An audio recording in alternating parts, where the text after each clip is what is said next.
all throughout human history, there has always been a group of individuals who appear on the scene proposing radical new ideas. Now, the ideas that they present to the culture that they appear to present the idea that things need to change.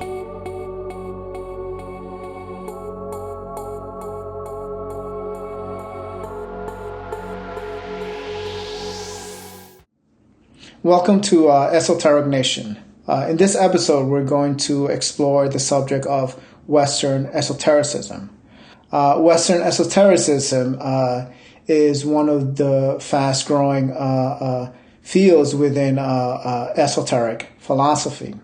Throughout our history, we have always seen or heard or read about individuals who come along and challenge the culture of that time.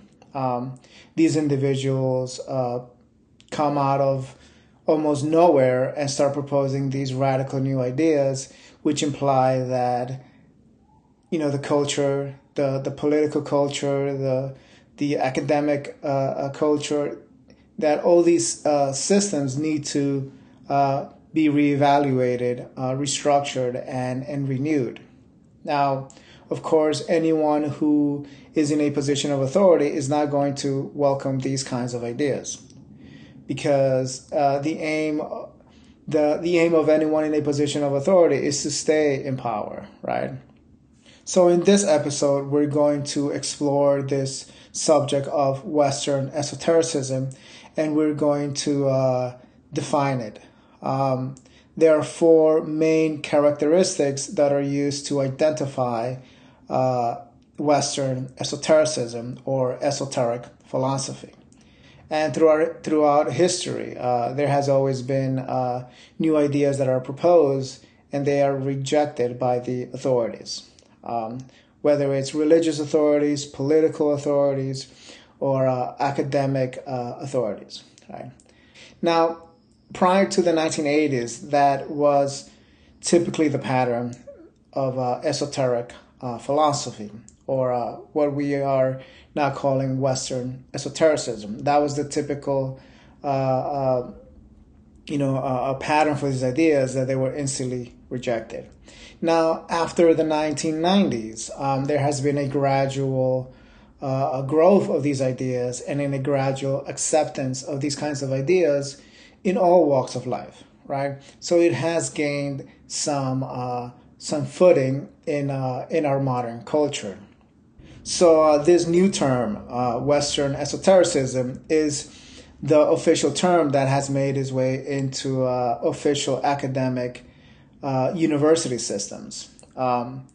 It hasn't become an official major yet, although there is apparently one university in Amsterdam called the University of Amsterdam, which specializes in in Western esotericism. Now, in universities across America, the subject of Western esotericism is studied under the official field of religious studies. So what exactly is the definition of Western esotericism? Western esotericism is one of the many growing fields within, spiritual culture, right? There's various genres, New Age philosophies out there that are out on the market for people to try out and see which one is the right genre that fits their way of life. Western esotericism is one of these genres that help people make sense of the world. And I think it's one of the most compelling in our modern time. It has influenced movies and music, such as the movie The Matrix, which is, filled with esoteric knowledge, right? So regardless of the genre or the style of these esoteric schools, there are four main characteristics that they all share, right? And these are the ones that we are going to cover. So the first intrinsic characteristic of Western esotericism is the rule of correspondences, right? That invisible forces in the universe affect natural forces in the world. Hermes is known for saying, as above, so below, right? And the implication is that, by aligning ourselves with universal forces, invisible forces, such as planets, stars, constellations, nature, through aligning ourselves with these invisible forces, we are tapping into a higher force field that we can use to influence everyday activities. Now, the second characteristic is the concept of living nature, right? Which presents the natural world as being alive. Trees, rivers, lakes, mountains. Nowadays, it's really popular for people to go on pilgrimages, such as the ancient sites down in Mexico, revisiting the ancient Aztec ruins. Also, places in the East, which are considered to be living. This idea that nature is alive. Now, the third characteristic is the central role of imagination, right? Imagination plays a vital role in Western esotericism and any other genre of spirituality. Through it, one is able to gain higher knowledge.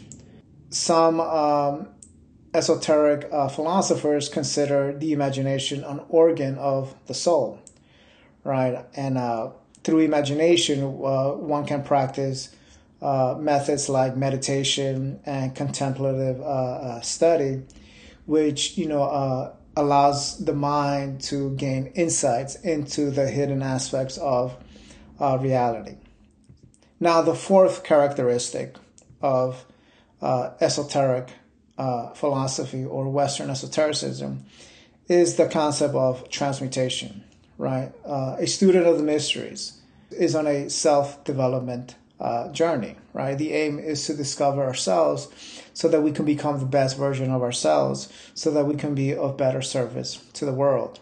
So this idea of self-mastery or transmutation or initiation is a central key characteristic in any genre of spirituality. So these are the four primary intrinsic characteristics of Western esotericism. So we are living through very interesting times where new ideas are coming to the forefront of our conscious awareness that offer a method that we can, create a new world, right? And that demonstrate that, there really is no limit to the imagination.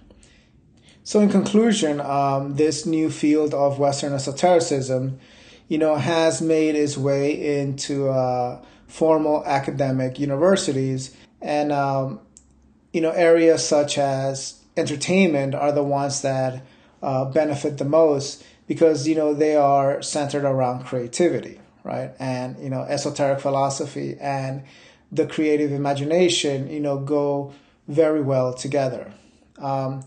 There's been plenty of movies that are inspired by esoteric knowledge. In fact, some of the most successful movies out there, such as The Matrix, are completely esoteric, or what one may even call Gnostic.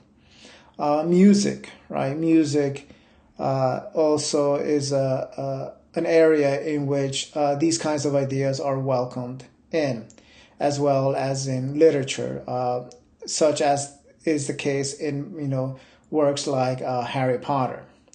So these ideas that were once rejected and not welcomed in the main square of society are now filtering themselves in the background. They are in the background of music, culture, art, And by studying ancient esoteric wisdom, one is able to tap into the deeper mysteries of our mind, and thereby we are able to find a new world, right? A new passion, a new direction in life, and new vistas and opportunities will be open, through inquiring into these kinds of mysteries.